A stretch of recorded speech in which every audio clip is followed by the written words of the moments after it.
आजच्या व्हिडिओमध्ये आपण हा झटपट कुकरमध्ये होणारा मटार सोयाबीन पुलाव बघणार आहोत। नमस्कार, मी अदितीज बुक ऑफ रेसिपीज या माझ्या चॅनलमध्ये तुमचं खूप खूप स्वागत करते। चॅनल पहिल्यांदा बघत असाल तर नक्की सबस्क्राइब करा।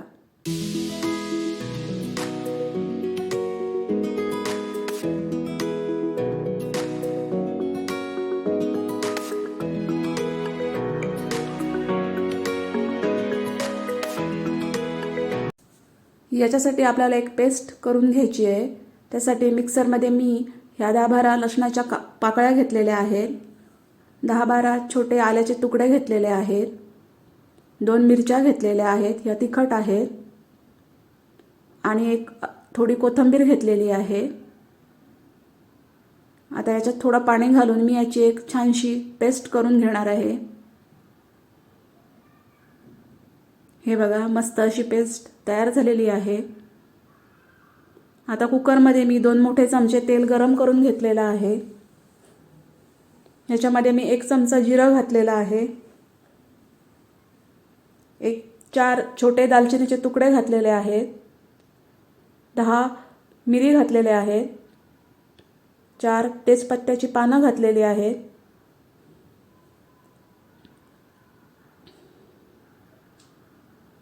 हे मी मस्तपैकी असं तेलामध्ये परतवून घेतलं।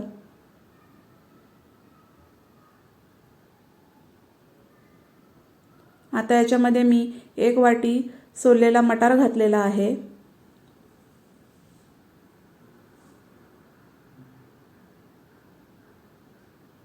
आणि हे अर्धा कप मिनी सोयाबीन मी 1 तास अगोदर भिजवत ठेवलेले होते ते घातलेले आहेत। आता मी हे तेलामध्ये व्यवस्थित एकत्र करून घेतलं। आता याच्यामध्ये मी आपण जी मगाशी पेस्ट करून ठेवली आहे ती घातली,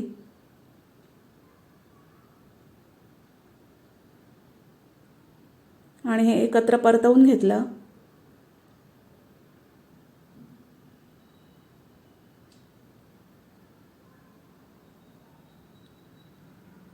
याला एक उकळी येऊ दिली, आणि याच्यामध्ये मी हा 1.5 कप कोलम राईस स्वच्छ धुवून घेतलेला आहे तो घातलाय।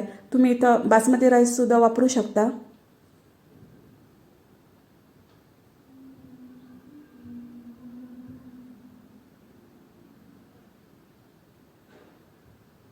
याच्यामध्ये मी 1 चमचा गरम मसाला पावडर घातली आहे, एक अर्धा लिंबाचा रस घातलाय,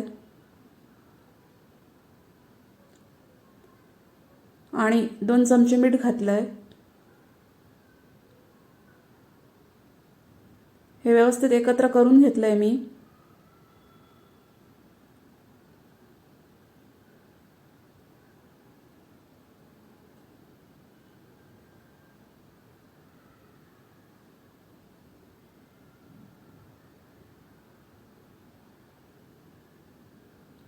आणि ह्याच कपने मी तांदूळ घेतलेला। आता त्याच कपने मी तांदळाच्या दुप्पट पाणी घालणार आहे, म्हणजे मी 1.5 कप तांदूळ घेतलेला म्हणून मी इथं 3 कप पाणी घातलंय।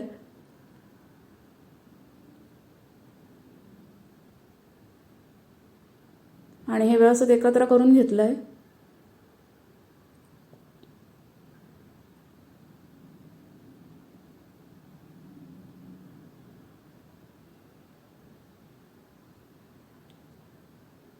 आणि पाण्याला चांगली एक उकळी येऊ दिली आहे।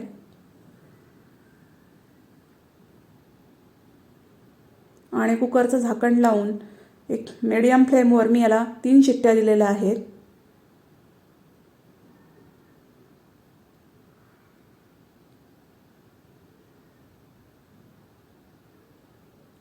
कुकर गार झाल्यानंतर मी झाकण उघडून बघितलं। बघा, खूप छान असा पुलाव तयार झालेला आहे। झटपट होणारा असा हा पुलाव आहे।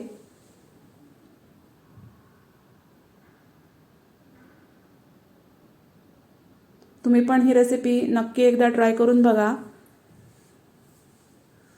व्हिडिओ कसा वाटला ते कमेंट्समध्ये सांगा। व्हिडिओ आवडला असेल तर त्याला लाईक करा, शेअर करा। आपण भेटू नेक्स्ट व्हिडिओमध्ये। Thank you.